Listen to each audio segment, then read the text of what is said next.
With the 2008 resurgence of Marvel movies, with the release of Iron Man and in 2012's The Avengers, everyone was wondering, when are we going to get a Marvel film in this new generation of the Marvel franchise? When are we going to get a female-helmed film? And post Avengers, everyone was thinking, oh, a Black Widow film, that would be the most likely, or would make the most amount of sense. And then in 2019, 7 years later, we finally get one, and it's Captain Marvel.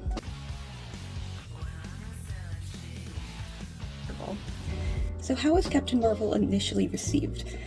Well, reviews were generally quite mixed, veering on the side of positive, but still rather middling, and the film was deemed to be a general success for Marvel.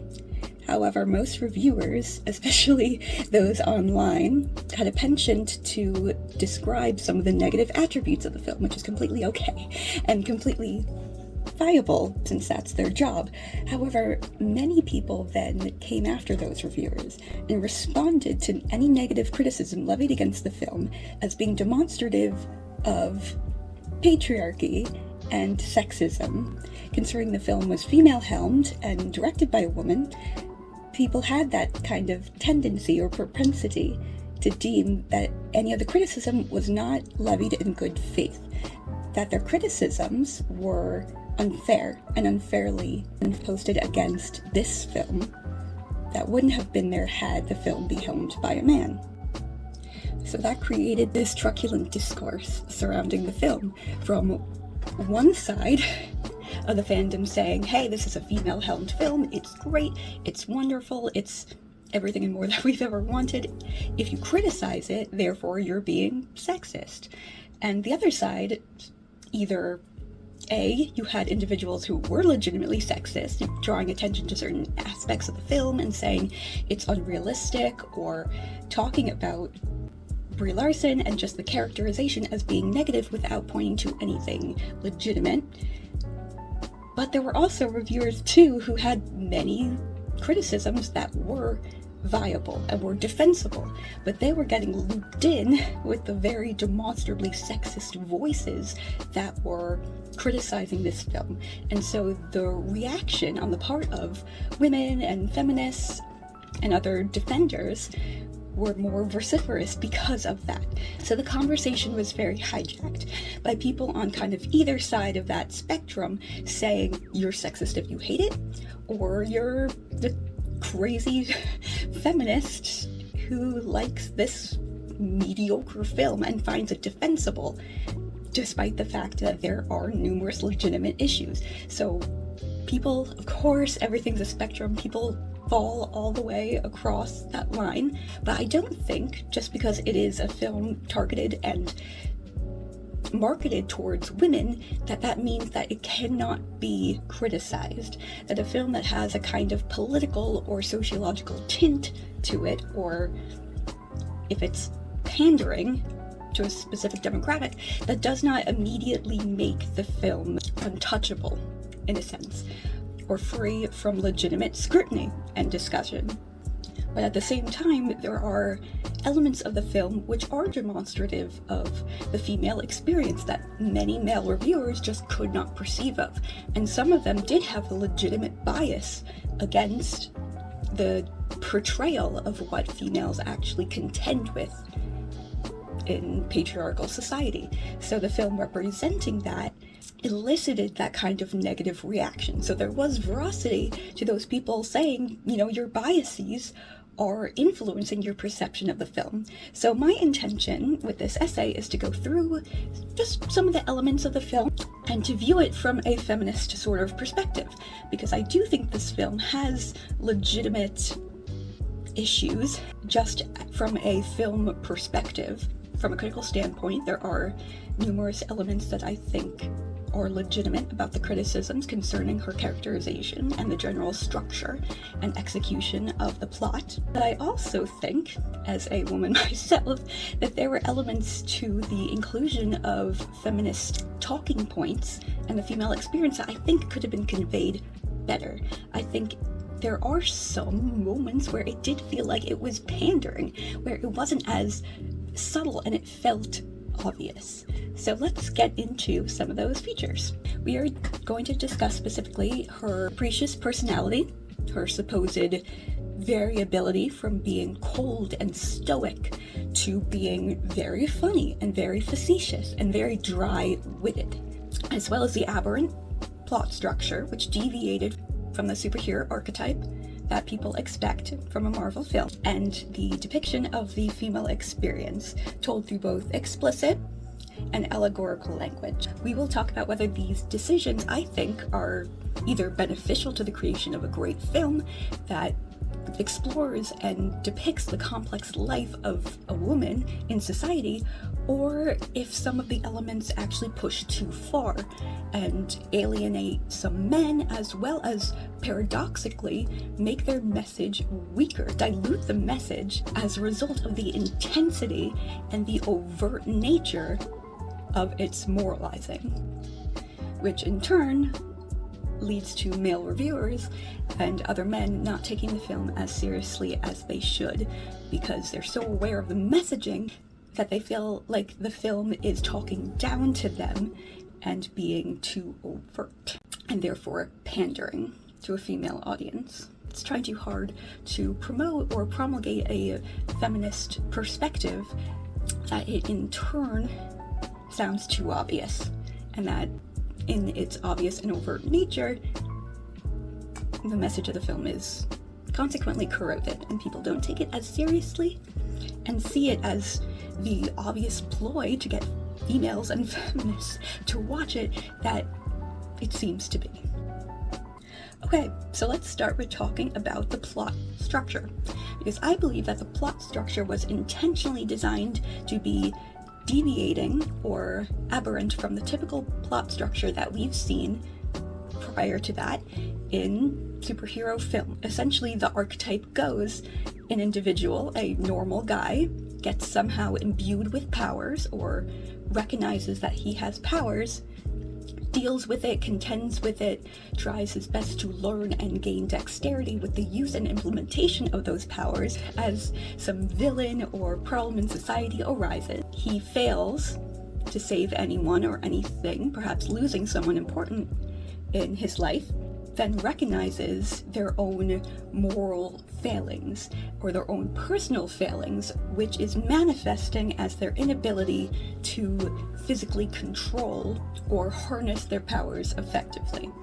This is typically where the speech comes in. You know, the speech: with great power comes great responsibility, those kinds of speeches, which is then followed by a revitalization of confidence, as well as the intent to grow and to learn, both personally and on an emotional level, as well as physically in the dominance and demonstration of their powers.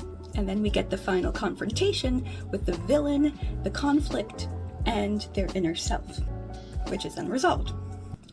So Captain Marvel actually subverts this, as the captain, Carol Danvers, specifically has or undergoes an emotional journey, and a character arc is very different. And a lot of people note and criticize the idea that she doesn't have one, that she does not develop sufficiently as a character, that she does not grow, that she does not demonstrate that same kind of arc that we're used to seeing. Essentially, they argue that she's already powerful from the beginning. She gets her powers, we see her use her powers, and she's incredibly dexterous. Not to mention, she has confidence, she has that intensity and self-assuredness, which manifests later on in the film. So what did she really learn? How did she grow? How did she get better with the use, implementation, and physical potential as the film goes on? What changed? Where's her arc? What happened? So what I think is that her arc was mostly focused on the narrative and the structure of self-actualization and finding out who she is, because at the beginning, Carol has lost her memory and she's essentially adopted and raised by a different society called the Kree, whereby she is unable to access the full extent of her physical capabilities as a result of the restraints that they put on her. So her arc is essentially the realization of her full power and her full capabilities, in turn with recognizing who she was, regaining her memories, and consequently readopting her own identity. So yes, with regard to her personality, she is very stoic, very dry-witted, and people do draw attention, as I mentioned, to this capriciousness, this back and forth, where sometimes that she's very reticent, that she's incapable of demonstrating emotion, but then in the next scene, she'll flip-flop and then suddenly make a joke or have dry wit or have recognition about something from her past, that she has her memories come back at random times, that it doesn't make any sense necessarily, that it's just as the plot demands her to remember something, she does. I don't think the intention, however, was to be emulative of those prior superhero films. Her journey was self-actualization, self-realization. Essentially, it's supposed to represent the journey of self-discovery and the embodiment of your own identity when it is essentially taken from you. In this manner, it's supposed to be resonant with women and essentially representational of the female experience living under a male-dominated society. So, to explain, the Kree represent the patriarchy in this film. Essentially, they are the strident male voices that seek to influence and control female behavior and confidence. And I think that's why they were given the quote, "control your emotions," which they continuously repeated and used as a measure of controlling and restraining Carol and her use of her power. They are allegorical to pervasive sexism, but again, just because they're representational of something that women contend with, does that mean that it makes for a good film, a good watch? Was it conveyed effectively? And what potentially could have been done better in order to convey that stratification, or better convey that metaphor, that stratified nature or conflict existing between the Kree and Carol? So let's take a look at how this could have been better integrated with her character, her characterization, and her character arc. So I think it could have been made clearer that the Kree prioritize and insist upon solemnity, that it is a value that they have, that they place on everyone existing in their society, that they value and prioritize calmness in demeanor and the suppression of emotion. So within their populace, they inculcate this notion that everyone should suppress their emotions because it is representational of what the most valuable and the best Kree leaders are like. So then it would make sense if Carol is a part of this society, if she's being raised by them, if she's been adopted by them, if she's being trained by them, that she too would fall under this control and this notion, this constant fustigation of the messaging that she has to repress her emotions. That what is human for her, the human propensity to have emotions and to be frustrated and to express those emotions outwardly, that is incongruous with what a good Kree is. So I think that could have been made a little clearer in the film. I think that could have been more prevalent. The idea that this is what Kree society is like, this is what the optimal or zenith of Kree leadership is, what it is to be a Kree, and to demonstrate that Carol's stoicism and coldness towards people is a result of that social conditioning. So therefore, what I would have done is essentially have the moments where she jokes come about more frequently as the film progresses.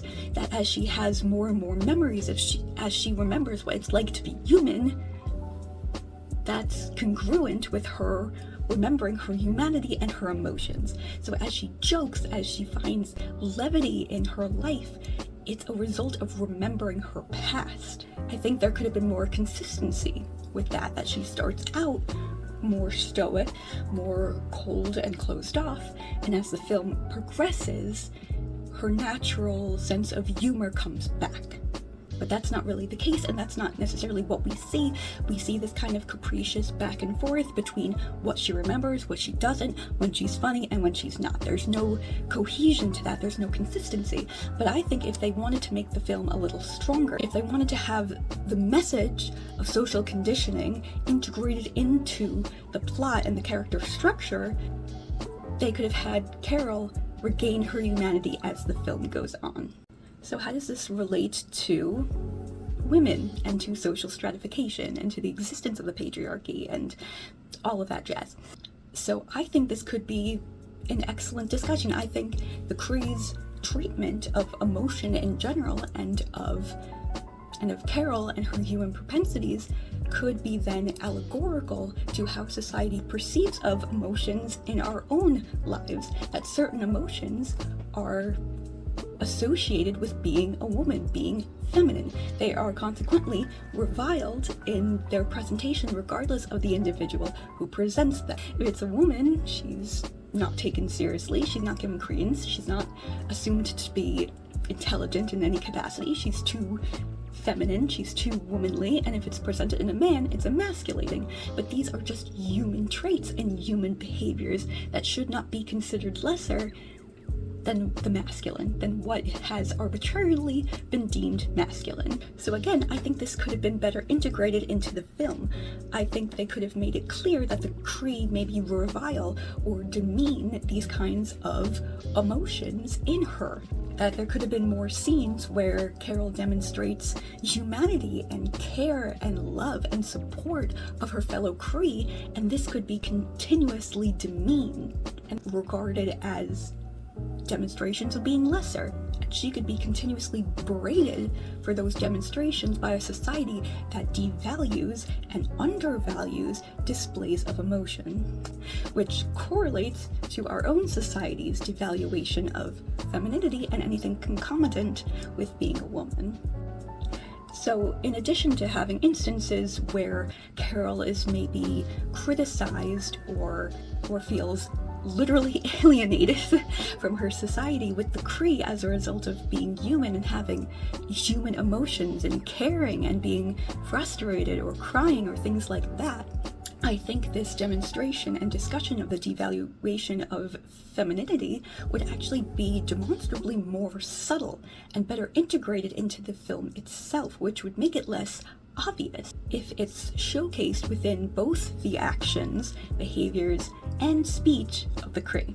Because currently, what you see in the film is just the constant repetition of the phrase "control your emotions," which doesn't necessarily make sense because Carol doesn't always display emotions. Just inherently, she doesn't. And just because it's a phrase that women hear on a daily basis doesn't necessarily mean that it fits well within the context of the film, given who they characterize Carol to be, which is a naturally unemotional individual. And I think that is the point, in a sense, to say this unemotive person is deemed to be emotional just because she's a woman. Look at that. Like, it's drawing attention to the propensity of men and people to castigate women for demonstrating emotions even when they don't, even when they're being exceptionally logical and straightforward. It's a way of diminishing the inherent value of what a woman is saying and to reduce the veracity of her argument or question her intelligence. You know, essentially, have them say "control your emotions," but again, film is a visual medium. Don't just continuously repeat a certain line for the sake of getting it into people's heads and saying, hey, this is what we're trying to do. We're trying to represent how men always say that to women. It, as I stated, paradoxically makes the message weaker because you're saying it overtly. Because any overt moralizing makes people less likely to engage with you and want to listen to what you have to say. I think it would be far more effective to suffuse evidence, visual evidence, incorporated both into the script and to the direction and the action in more subtle ways, to showcase how the Kree feel about emotion. And through the arc of her time with the Kree, we could have showcased how she was treated by them as a literal alien because she demonstrated emotion, and that she did not gain the respect that others did, that the Kree give to one another, that she had to prove herself by calling the emotions from within her just to earn the same respect that the Kree are given inherently, and that does track to the female experience. I also agree that her continual level of confidence doesn't create for the most intriguing arc. And it also doesn't mirror the female experience all that well, to have this continual level of self-confidence that is not corroded by the constant berating from society and from men telling you that you are lesser and that you have to prove your worth and capabilities. So I think in a world that is supposed to represent male supremacy, or in universe Kree supremacy, so in addition to showcasing how she internalizes all of that criticism, all of that influence to reduce her natural human emotions, I think this should also coincide with a reduction in her self-confidence, because that is part of the female experience, is starting to doubt yourself and wondering, am I really good enough, and taking in all of those voices telling you that you can't do something, that you are in fact lesser, that you're not as capable as men if you're engaging in a male-dominated or coded field or behavior. You will take that seriously, and it will affect how you act externally. So I think in addition to just having those constant voices in Carol's mind, I think she should have also internalized it, and that it should have represented in a lack of confidence. And I don't necessarily think that stoicism naturally is congruent with confidence. Someone could have stoicism, but also not necessarily be confident in themselves. And I think it could have been interesting if they showcased that this stoicism was a result of masking her emotions, that it wasn't a natural propensity for her to act in that way, that it was a result of being raised by the Kree and taught that this is wrong. So it is masking, it is subverting, it is repressing her natural emotions. Stoicism doesn't have to be her character trait. Again, as I stated before, the emergence of her dry wit and humor could have been representational of her getting away from her social conditioning and programming. She could still have dry wit and be kind of a naturally, slightly more collected individual, but I think it should have been more demonstrably due to the Kree society and what they prefer in a person, or Kree. So yes, she should have been less confident and less assured of herself and her capabilities, and that should have manifested in this stoicism, which is essentially just a mask, something that she has learned to put on as a front to prevent this constant excoriation and criticism by her Kree companions. So I get, therefore, why it's there, and why it doesn't seem to line up with Carol's actual behaviors. But I think it should have, in some capacity. I think she should have been a little bit more emotional, just to the point of it being human, because she was taken in by the Kree. She's not automatically a Kree, she's not automatically becoming them, just because she lost her memory and identity and molded, essentially, by the Kree into becoming as similar to them as possible. It doesn't mean that they're capable of extracting her humanity. It's the nature versus nurture conversation, where it has essentially been determined to be a combination of both. So even if she is raised by this society that devalues emotion and constantly reminds her and tells her, stop demonstrating emotions, it does not mean that she doesn't have them or would be inclined to showcase them on occasion when it feels right, when it happens, when certain situations or contexts arise. Emotions happen naturally, they occur naturally, especially if people instigate them. They will arise. It is a natural component of being human for the vast majority of people. She wouldn't be able to help it, she would still display emotion. I think that's important. I think she should have showed emotion in some capacity, whether it's frustration or just anger or being too caring or even crying, whether it be out of frustration or out of pain. She should have done it, and we should have seen the Kree actively try to precipitate that out of her so that she could fall in line with the rest of the Kree. We should have been outwardly shown, not always told, that the Kree society sees her as a lesser being, that she is, again, literally alienated by this society because she does not conform. So it's the idea that you have to essentially pull out your femininity in some cases in order to be seen as worthy of respect. And that's what she had to do. She had to mask her human emotions and everything that made her inherently human, these fluctuating kinds of traits and attributes which make her complex. They should have shown that it was difficult for her to repress it, to hide it, to suppress it. Maybe they should have had her slip and get reprimanded as a result of slipping, which again would result in her having lesser confidence in herself because she does not adhere to what the society she's living in deems to be superior or the better traits or what the idealistic and perfect Kree citizen looks like or behaves like, as she is deviant and not in adherence with her society's depiction or standard of what a Kree should be and should act like.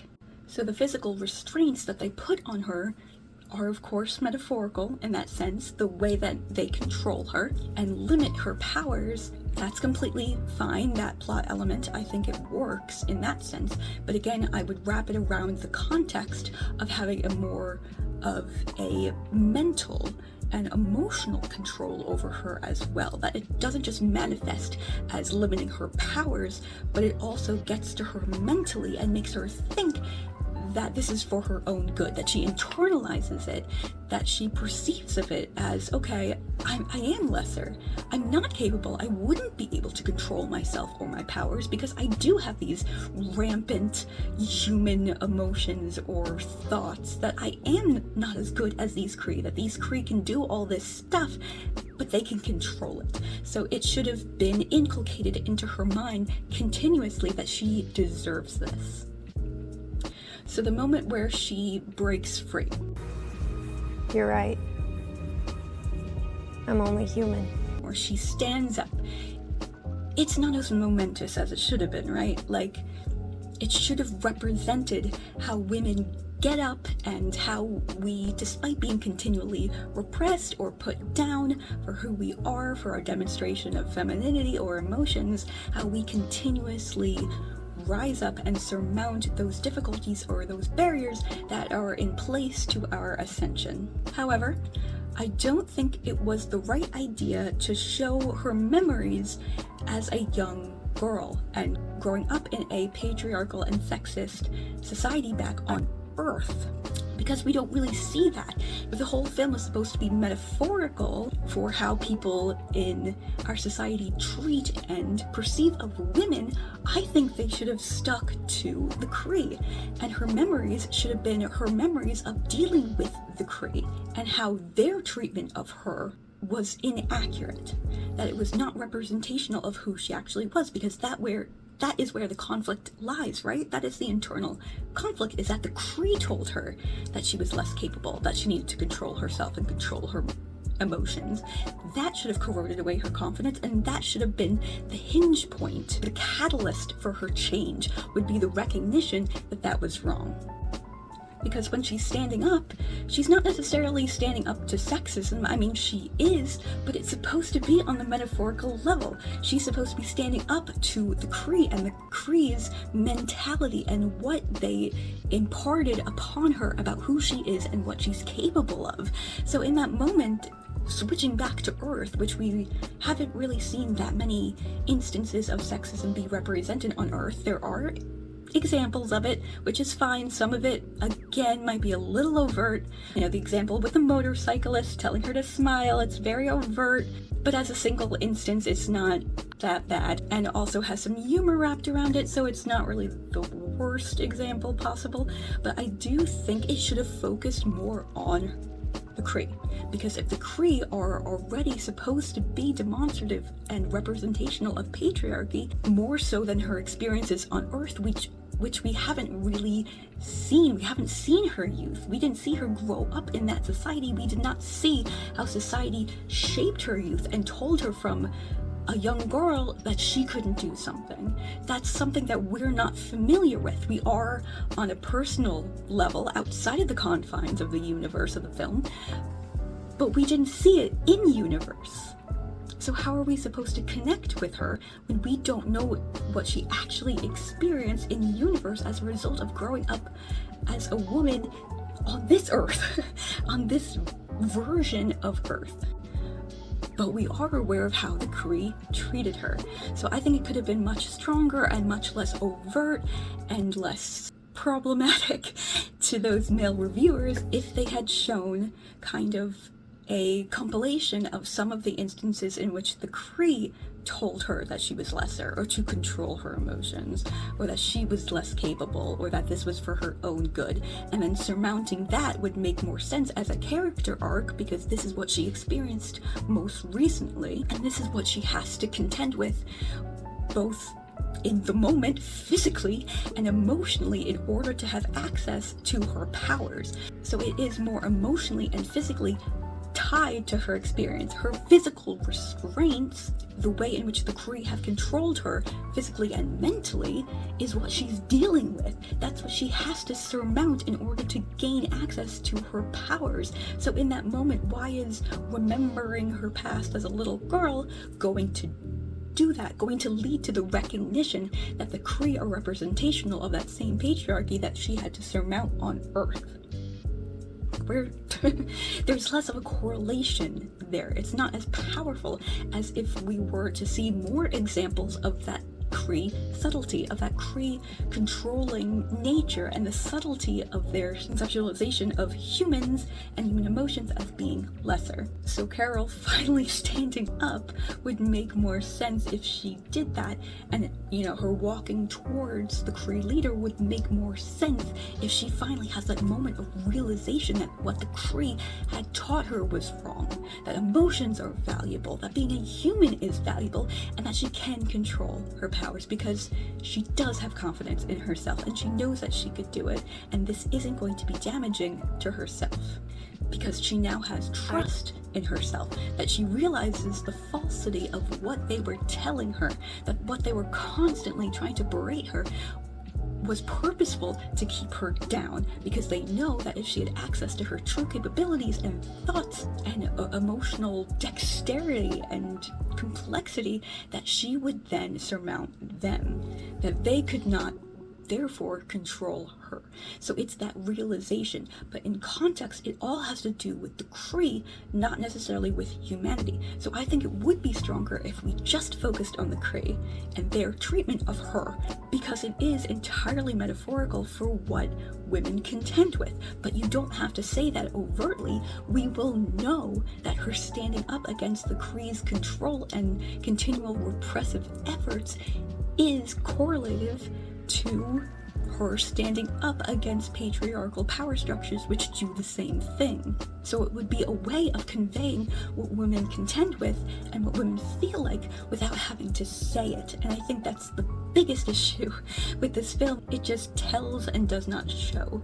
And people just do not like that, especially when it happens to be telling a moralistic kind of lesson about what one group of people experience and what another group doesn't. Constantly telling someone, this is what it's like, this is what it feels like, this is what happened to me. It doesn't have the same impact, and it doesn't have the same ability to change people's perspective as it would be to actually showing what they go through. Without telling them how to feel, it shows them what they endure and allows the person to come to their own conclusion, their own emotional conclusion. And because it feels like it's coming from within, it feels more legitimate. You're not telling someone this is bad. They feel and understand that it's bad because they see the person suffering. It would give her an arc. It would allow her to be weak in some capacity, not really weak, but it would allow her to be physically lesser and emotionally in turmoil. She would actually have an arc of self-actualization, and that would have been more obvious and better represented if we kept it to the metaphor of the Kree. Because in the film, as it stands, she just kind of becomes more powerful. That she's like, yeah, I was treated badly as a kid. It did nothing to me, apparently, because I still grew up and still entered into a male-dominated field, so how did sexism really impact my life? It's not really showcasing that. And then she just stands up to the Kree. Where's the correlation? The Kree's control of her is supposed to tenuously connect back to her standing up as a child, standing up against sexism. We're supposed to just get that connection, even though it's not made super clear. That connection, that one-to-one mapping of the metaphor doesn't exactly work. We're still supposed to get it, and then she's just powerful, and that's the end of the film. So we have to understand that self-actualization, the realization that what she has internally is enough, and that they were restraining her because they knew it. So I think that's the most important element of this film, and why I think it could have been done a heck of a lot better. And in doing so, it could have been a more accurately feminist film, better representing the female experience, but at the same time just being a better film with a better arc, better characterization, more depth to her, more of a legitimate growth and realization and revitalization or remembrance of her true identity and the true breadth of her humanity. That could have been such a cooler film of what it would it be like if a human was raised in an alien society where they are considered lesser, where everything concomitant with being a human is deemed to be lesser in this society. How would you have to adapt? How would you have to mold yourself to fit in so that you're not deemed to be lesser or an outcast? How you would have to mask yourself. And that stoicism, especially if you don't have any memories really of being a human, it would be that natural sense coming about, and how they would externally try to suppress that, and how you would internalize that, and how it would make you less confident. So that could have been a really cool story of someone coming to terms with their own humanity and recognizing, yeah, I have these human traits. Yeah, I'm actually funny. You know, I have flaws and things like that. I am a human. I'm subjected to human emotions. And you know what? That's not a bad thing. That is where my strength truly lies. And trying to suppress that only succeeded for a certain amount of time to grow her inner confidence, and eventually that confidence is recognized when she realizes that humanity is a strength, not a weakness. And then she destroys everything with her newfound confidence. So that would have been a much more fun film, right? Like, I think everyone would have enjoyed that better. It wouldn't be this like obvious feminist pandering that a lot of male reviewers are professing it to be. It would have been a legitimately good film with a wonderful arc that also happens to map metaphorically onto the female experience. So I think that's how you do that more effectively. If you want to tell a moralistic lesson, if you want to showcase a perspective of a group which has been historically oppressed, and you want to show what life is like from their viewpoint, you either delve into it with the seriousness and the actuality of what life is really like, or you tell it through a metaphor. But the metaphor has to be consistent. The metaphor has to hold up to scrutiny, and it has to be cohesive throughout the entirety of the film. And it could have been, and it wasn't. So what we got was just this false sense of what a woman is and what a woman goes through. These very overt points where she deals with sexism. It's not a real exploration of self and your place within society. It's not a good metaphor. It doesn't hold up to scrutiny. And when you have distinct moments of very demonstrable sexism, yes, it's bad, yes, it happens, yes, we know that, but a lot of men that are on the spectrum of being sexist are cognizant of that. So telling them again and again, don't tell a woman to smile. A lot of them are like, yeah, I know that, you know, therefore I'm not sexist, right? It's the same kind of characterization of villainy. Let's just say it that way, or racism. People don't want to associate themselves with anything bad because they want to believe in their own goodness, in their own righteousness. We all want to be the hero in our own story. So when you tell someone like you're believing in something that's bad, that's wrong, that's hurting people, they don't want to believe it. So if you showcase the most obvious and extensive and overt example of that badness, then people are going to want to disassociate from that. Basically saying, I don't do that, therefore I'm fine. I'm not sexist, not racist. not a bad person in any capacity. It's not representing the situation in its true complexity, that there is a whole wide range of beliefs and behaviors that support the existence of stratification in society and oppressive systems that they benefit from, that they don't realize exist, and they're going to argue against it because they think there's only one dimension to what a sexist looks like. It's a person that, does XYZ and is very overt with it. But if we do a better job of showcasing that it could be integrated into society and integrated into every single one of us, that little behaviors and little actions all contribute to a woman feeling less confident, or feeling like femininity is lesser, or that we don't really belong in this society which is made for people that aren't us.